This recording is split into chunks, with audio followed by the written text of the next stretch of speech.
On vous a toujours dit, pour prendre du poisson, il faut animer son leurre, lui donner de la vie, le rendre attractif. C'est la base, non? Et si je vous disais que pour le cendre, cette règle est la raison principale de vos échecs? Et si la meilleure animation, c'était de ne rien faire du tout? Dans cette vidéo, vous allez découvrir une vérité choquante sur le comportement du cendre. Une vérité qui explique pourquoi les touches les plus brutales arrivent souvent quand vous ne vous y attendez pas, quand votre leurre est posé, inerte, au fond de l'eau. Restez avec moi, car ce que je vais vous révéler va non seulement vous surprendre, mais pourrait bien changer radicalement votre façon de pêcher ce poisson mythique. Alors, la question que je vous pose d'entrée, pensez-vous vraiment qu'un prédateur préfère une proie morte à une proie qui fuit? La réponse est loin d'être aussi simple. Le cendre. Ce poisson fascine des milliers de pêcheurs. Il est malin, méfiant et ses touches sont électriques. Pendant des années, on nous a appris les mêmes techniques, le mord manié, la pêche en verticale, le linéaire. Toutes ces approches ont un point commun, l'animation. On nous a mis dans la tête qu'il faut constamment twitcher, jerker, faire sautiller le leurre sur le fond. Pourquoi? Parce que l'inaction à la pêche, c'est angoissant. On a l'impression de ne pas pêcher, de perdre notre temps.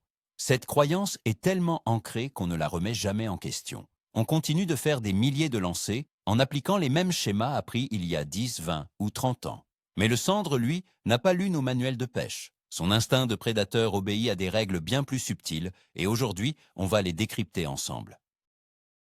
Imaginez la scène. Vous êtes au bord de l'eau. Il est 6 heures du matin. Le lac est un miroir, à peine ridé par une légère brise.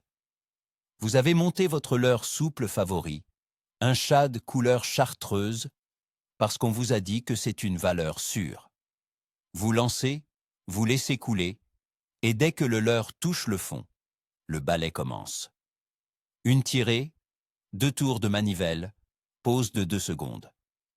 Une tirée, 2 tours de manivelle, pause. Vous répétez ce geste des centaines de fois. Vous vous sentez actif, vous avez l'impression de bien faire les choses, de prospecter chaque centimètre carré du fond. Vous êtes concentré, vous êtes dans l'action, vous êtes en train de pêcher. Pourtant, après 1 heure, toujours rien. Pas la moindre tape. Ça vous parle, n'est-ce pas? Cette sensation de faire tout comme il faut, mais sans aucun résultat, est une expérience que tous les pêcheurs de cendre connaissent. Maintenant, demandons-nous pourquoi nous faisons ça. Pourquoi cette obsession de l'animation constante? La première raison, c'est qu'on nous a appris à imiter une proie en fuite ou blessée. C'est logique, sur le papier. Un carnassier est censé réagir à un signal de faiblesse. La deuxième raison est plus psychologique. L'animation nous donne le sentiment de contrôler la situation. En bougeant notre leurre, on a l'impression de participer activement à la traque. Rester immobile, c'est admettre qu'une partie de la pêche nous échappe, que le succès dépend de la patience et non de l'action. C'est un mythe tenace, celui du pêcheur technicien qui, par la virtuosité de ses animations, force le poisson à mordre. On va voir que pour le cendre, ce mythe est non seulement faux, mais il est contre-productif et vous fait passer à côté de l'essentiel de la pêche. Puis, soudain, le téléphone sonne. C'est un ami. Vous posez la canne sur le support ou vous la coincez sous votre bras en laissant le leurre complètement immobile au fond de l'eau. Vous discutez pendant 1 minute, peut-être 2. Vous avez complètement oublié votre leurre. Votre fil est détendu. Vous terminez votre conversation, vous reprenez la canne en main pour relancer, et au moment où vous tendez la ligne, bam! Une châtaigne monumentale. Vous ferrez par réflexe et le combat s'engage. C'est un joli cendre. Une fois le poisson dans l'épuisette, vous vous dites « Quelle chance! Il est passé pile au bon moment. » Mais est-ce vraiment de la chance? Combien de fois cette situation vous est-elle arrivée? Combien de fois la touche est-elle survenue après une longue, très longue pause involontaire? C'est le moment d'arrêter de croire à la chance. Ce que la plupart des pêcheurs considèrent comme un heureux hasard est en réalité un schéma comportemental très clair. Ce n'est pas de la chance, c'est une information cruciale que le poisson nous envoie. Le cendre ne mord pas. Malgré votre inactivité, il mord grâce à votre inactivité. Cette touche n'est pas arrivée par hasard pendant que vous étiez distrait. Elle est arrivée parce que vous étiez distrait. C'est un changement de perspective total. Au lieu de vous dire « j'ai eu de la chance », Vous devriez vous dire « j'ai enfin fait ce qu'il fallait » sans même le savoir. Comprendre et accepter cette idée, c'est la première étape pour débloquer votre pêche du cendre. Il faut transformer cet accident heureux en une technique délibérée et maîtrisée. C'est précisément ce que nous allons faire maintenant, en plongeant dans la tête de notre ami aux yeux de verre. Pour comprendre, il faut cesser de tout mélanger. Le cendre n'est pas un brochet, ni une perche, ni un black bass. Le brochet est un sprinter, un prédateur d'embuscade qui explose sur tout ce qui bouge vite. La perche est une chasseresse grégaire et agressive. Le black bass est un bagarreur territorial. Le cendre, lui, est différent. C'est un prédateur crépusculaire, un chasseur à l'affût qui utilise sa vision et sa ligne latérale de manière très sophistiquée. Il est incroyablement méfiant. Il n'aime pas le conflit, il n'aime pas dépenser de l'énergie pour rien. C'est un opportuniste calculateur. Il pèse toujours le pour et le contre avant d'attaquer. Appliquez une technique de pêche pour brochet, basée sur l'agressivité et la vitesse. Sur un poisson comme le cendre est une erreur stratégique fondamentale. Il faut adapter notre approche à sa psychologie si particulière. Une des caractéristiques principales du cendre est son comportement d'observateur. Très souvent, il ne se jette pas sur le leurre dès qu'il le voit. Il va d'abord le suivre, parfois sur plusieurs mètres. Il se positionne derrière ou sur le côté, à une distance de sécurité, et il analyse. Il étudie la nage du leurre, ses vibrations, sa vitesse. Il cherche la faille. Il attend le moment parfait pour passer à l'action avec un minimum de risque et d'effort. Pendant que vous, en surface, vous êtes en train de faire des animations complexes en pensant le séduire, lui, en dessous, est simplement en train de vous observer, en se demandant si cette proie en vaut vraiment la peine. Cette phase d'observation est capitale, et c'est une phase que la plupart des pêcheurs ignorent totalement. Ils pensent que si ça ne mord pas, c'est qu'il n'y a pas de poisson. Grave erreur. Alors, quel message envoie votre leurre constamment en mouvement à ce prédateur observateur? Un leurre qui sautille, qui vibre, qui se déplace sans cesse, c'est le signal d'une proie en parfaite santé, alerte et prête à s'enfuir à la moindre alerte. Pour un cendre méfiant, attaquer une telle proie représente un effort et un risque. La proie pourrait s'échapper, l'obligeant à une poursuite coûteuse en énergie. Pire, elle pourrait être un piège. Le cendre n'est pas stupide. Un comportement trop régulier, trop mécanique, comme une animation parfaitement rythmée, peut déclencher son alarme de méfiance. Il se dit que quelque chose ne tourne pas rond. Il continue de suivre, curieux, mais pas convaincu. Il attend un signal plus clair, un signal de vulnérabilité absolue qui lui confirmera que le repas est facile et sans danger. Et ce signal, ce n'est pas vous qui allez le lui donner avec votre canne. Le véritable déclencheur de l'attaque chez le cendre, ce n'est pas l'imitation de la vie, c'est l'imitation de la mort imminente. Le signal ultime qui court-circuite toute sa méfiance, c'est la preuve d'une vulnérabilité totale et irréversible. Un poisson blessé qui nage encore de manière erratique, c'est une chose.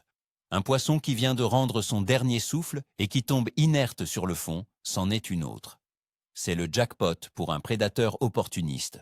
C'est un repas gratuit, sans aucun effort, sans aucun risque. C'est ce signal précis que nous devons chercher à reproduire. Et comment reproduire ce signal de la manière la plus parfaite possible? Certainement pas avec des coups de sion et des tours de manivelle. La réponse est d'une simplicité désarmante, en ne faisant absolument plus rien. L'immobilité totale est le signal de vulnérabilité le plus puissant que vous puissiez envoyer. Pensez-y une seconde. Dans la nature, qu'est-ce qui est plus facile à manger qu'une proie déjà morte? Rien. Lorsqu'un petit poisson meurt, il cesse tout mouvement et coule lentement vers le fond. Il y reste, immobile. C'est à ce moment précis qu'il devient la cible de tous les opportunistes du secteur, y compris le cendre. En arrêtant complètement votre animation et en laissant votre leurre poser sur le substrat, vous ne pêchez plus en imitant un poisson vivant. Vous pêchez en imitant un poisson mort. C'est un changement complet de paradigme. Vous ne dites plus au cendre « Attrape-moi si tu peux ». Vous lui dites « Je suis là, je suis un repas facile, viens me chercher ». Et c'est là que la magie opère. Le cendre qui vous suivait à distance, hésitant, voit soudain sa cible potentielle s'immobiliser totalement. Toute son hésitation disparaît. La pause n'est donc pas une absence d'animation. C'est le moment le plus important de l'animation. Ce n'est pas du temps mort, c'est le moment où tout se joue. Pendant que votre leurre est immobile au fond, Le cendre qu'il observait passe à la phase suivante, l'approche. Il a reçu le signal de vulnérabilité qu'il attendait. Il va maintenant réduire la distance. Lentement, sans se presser, il va venir se positionner juste au-dessus ou à côté du leurre. Il entre dans la zone de contact. Il va l'examiner de près avec ses yeux incroyablement performants dans la pénombre. Il va utiliser sa ligne latérale pour détecter les moindres micro-vibrations qui pourraient trahir un piège.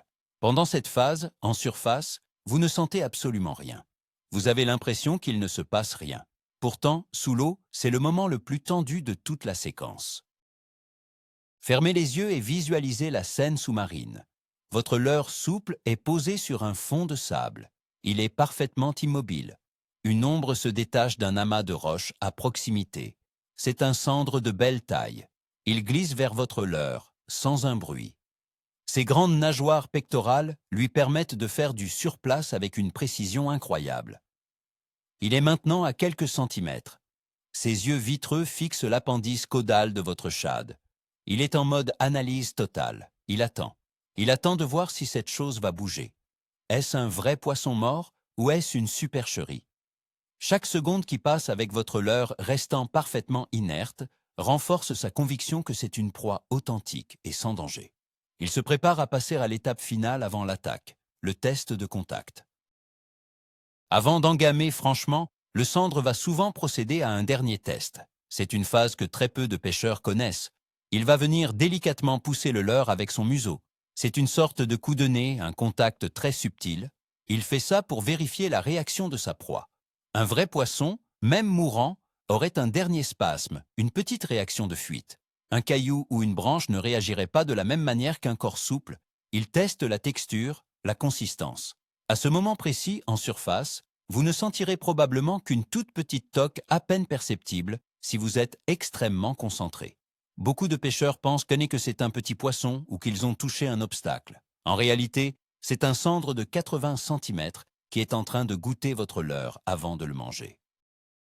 Et c'est là que 99% des pêcheurs commettent l'erreur fatale. En sentant cette petite touche suspecte, leur premier réflexe est de réagir. Soit ils ferrent dans le vide, soit, pire encore, ils donnent un petit coup de sion pour assurer la touche ou pour voir ce que c'est. Catastrophe. En faisant ça, vous venez de crier aux cendres « C'est un piège. Je suis vivant et je t'ai repéré ». Le leurre qui était parfaitement inerte se met soudain à bouger. Pour le cendre, c'est la confirmation que quelque chose cloche. Toute sa méfiance qu'il avait mise de côté revient d'un seul coup. En une fraction de seconde, il fait demi-tour et disparaît dans les profondeurs. Vous venez de perdre votre seule chance simplement parce que vous avez voulu être trop actif. Vous avez brisé le sortilège de l'immobilité. Alors, que se passe-t-il si, au contraire, vous ne faites rien? Le cendre donne son petit coup de nez et le leurre bouge passivement, comme le ferait un vrai poisson mort, puis se stabilise à nouveau. Pour le cendre, c'est la confirmation ultime. Le test est réussi. Cette proie est bien morte, elle est souple, elle est comestible. La voie est libre. Il a toutes les informations dont il a besoin pour décider de l'attaque. L'immobilité totale de votre leurre après son test est le feu vert final. C'est à ce moment précis que son cerveau reptilien prend le dessus et qu'il passe en mode attaque. Il va ouvrir sa gueule protractile et simplement aspirer le leurre. Il ne le mord pas violemment, il l'aspire. C'est pourquoi la touche qui suit est souvent si particulière et si difficile à détecter pour un pêcheur non averti. L'attaque sur un leurre immobile est rarement une tape violente et sèche. Oubliez la touche coup de fusil qu'on décrit souvent. Cette touche-là arrive quand le poisson attaque un leurre en mouvement. Quand le leurre est immobile, l'attaque est beaucoup plus subtile. Le plus souvent, vous allez sentir un simple poids qui s'ajoute au bout de votre ligne. Un alourdissement. Parfois, votre fil, qui était légèrement détendu, va se tendre doucement. Ou à l'inverse, si le poisson prend le leurre et se dirige vers vous, vous allez voir votre bannière se détendre complètement. C'est une pêche de sensations fines, une pêche visuelle où il faut constamment surveiller le moindre comportement anormal de votre tresse. C'est pourquoi une tresse de couleur vive est un avantage énorme pour cette technique. L'attaque n'est pas une frappe, c'est un ramassage en douceur. La question qui brûle les lèvres de tout le monde est donc, combien de temps doit durer cette pause? 2 secondes? 5 secondes? La réponse va vous choquer. On ne parle pas de quelques secondes. On parle de pauses qui peuvent durer 10, 20, 30 secondes, voire une minute entière dans certaines conditions. Oui, vous avez bien entendu, une minute. Cela paraît une éternité quand on tient une canne à pêche à la main. Cela va à l'encontre de tout ce qu'on nous a appris. La plupart des pêcheurs n'oseraient jamais attendre aussi longtemps. Pourtant, c'est dans ces très longues pauses que se cachent les touches des plus gros et des plus méfiants des sandres. Il faut leur laisser le temps de repérer le leurre, de l'observer, de s'approcher, de le tester et enfin de le prendre. Tout ce processus peut prendre du temps. Adopter cette technique est un véritable défi psychologique. L'envie de faire quelque chose, de bouger le leurre, de sentir qu'on pêche, est presque irrésistible. C'est une lutte contre ses propres instincts de pêcheur. Rester 30 secondes sans bouger, c'est difficile. On commence à douter. Et s'il n'y a pas de poisson, je perds mon temps. Mon leurre est peut-être accroché. Il faut une confiance absolue dans sa stratégie pour surmonter ce doute. Il faut accepter de pêcher moins vite, de faire moins de lancers, mais de rendre chaque lancer beaucoup plus pêchant. C'est une transition d'une pêche d'action frénétique à une pêche de patience et de concentration extrême. C'est une pêche cérébrale, où votre plus grand ennemi, c'est votre propre impatience. Mais une fois que vous aurez pris votre premier poisson de cette manière, votre vision de la pêche du sandre changera à jamais. Concrètement, comment on applique cette technique? C'est très simple dans le principe, mais exigeant dans la pratique. Vous lancez votre leurre, de préférence un shad ou une créature montée sur une tête plombée assez légère pour avoir une descente planante. Vous laissez le leurre atteindre le fond, en gardant un contact visuel avec la bannière. Une fois au fond, vous faites une ou deux petites tirées amples pour faire décoller le leurre du fond et attirer l'attention des poissons aux alentours. Puis, vous laissez le leurre retomber au fond. Et à partir de ce moment, le plus dur commence. Vous ne touchez plus à rien. Vous posez la canne si nécessaire et vous attendez. Votre seul travail consiste à maintenir une tension minimale dans la ligne, juste assez pour détecter une touche, et à observer votre fil sans relâche. C'est tout. Pendant cette longue attente, votre seul et unique capteur, c'est votre fil. Vous devez apprendre à lire votre bannière comme un livre ouvert. Le moindre soubresaut, le moindre déplacement latéral, la moindre détente anormale doit être interprété comme une touche potentielle. Ne vous attendez pas à un choc dans la canne. La plupart du temps, vous ne sentirez rien dans le blanc. La touche se matérialise sur le fil. C'est pour cela qu'il est crucial d'avoir un matériel sensible, mais surtout une concentration de tous les instants. Dès que vous observez quelque chose d'anormal, ne ferrez pas comme un bûcheron. Prenez contact en moulinant rapidement pour tendre la ligne, et quand vous sentez le poids du poisson, effectuez un ferrage ample et puissant. C'est une technique qui demande de la finesse et de la discipline. Au final, cette approche change complètement la nature du jeu. La pêche du sandre au leurre n'est plus une compétition de celui qui aura l'animation la plus sexy ou le leurre le plus vibrant. Ça devient un jeu de nerfs, une bataille mentale, un test de patience. Vous ne cherchez plus à provoquer une attaque réflexe par l'agressivité, mais à gagner la confiance du poisson par la passivité. Vous exploitez son instinct le plus profond, celui qui le pousse à se nourrir avec un minimum d'effort. En maîtrisant l'art de la pause longue et de l'immobilité totale, vous ne pêchez plus comme tout le monde.